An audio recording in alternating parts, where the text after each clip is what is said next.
ಕರೆದಿದ್ದೆ. ಏನ್ ಕರೆದಿದ್ದು? ಅಲ್ಲ ಕಲ ಹೋಗಿ ಆ ಧರ್ಮಣ್ಣನ್ ಕರ್ಕಬ ಅಂತ ಹೇಳಿದ್ನಲ್ಲ, ಹೋಗ್ ಕರ್ಕ ಬಂದಿದ್ದ. ಹೋಗಿದ್ದೆ ದಣಿ. ಏನಂದವನು? ಒಂದ್ ಸ್ವಲ್ಪ ಕೆಲ್ಸ ಇದೆ ಮುಗಿಸ್ಕೊ ಬಂದೆ ಅಂತ ಹೇಳೋಣ ದಣಿ. ಅವನು ಹೇಳ್ಬಿಟ್ಟ ನೀ ಕೇಳ್ಕೊಂಡ್ ಬಂದ್ಬಿಟ್ಟಿಯಾ? ಮತ್ತೇನ್ ಮಾಡ್ಲಿ?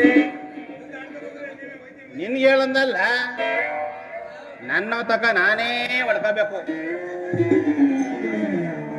ನೀಯತ್ತಿಲ್ದಿರೋ ಬಟ್ಟೆ ತಂದು ಕಷ್ಟ ಅಂತ ಹಣ ಕೇಳ್ಕೊಂಡು ನಮ್ಮ ಮನೆ ಹತ್ರ ಬಂದು ಅಲ್ಲೂ ಕಿರಿತವೆ, ಕಾಯಲ್ಲೂ ಕೊಡ್ತವೆ.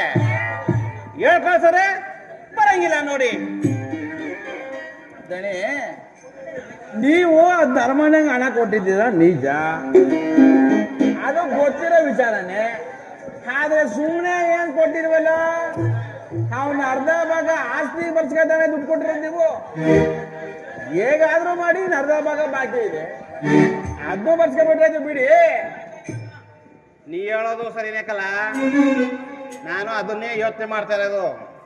ಹೇಗಿದ್ರು ಆ ಅರ್ಧ ಎಕರೆ ಜಮೀನು ನನ್ನ ಎಸ್ಟೇಟ್ ಮಧ್ಯೆ ಐತೆ.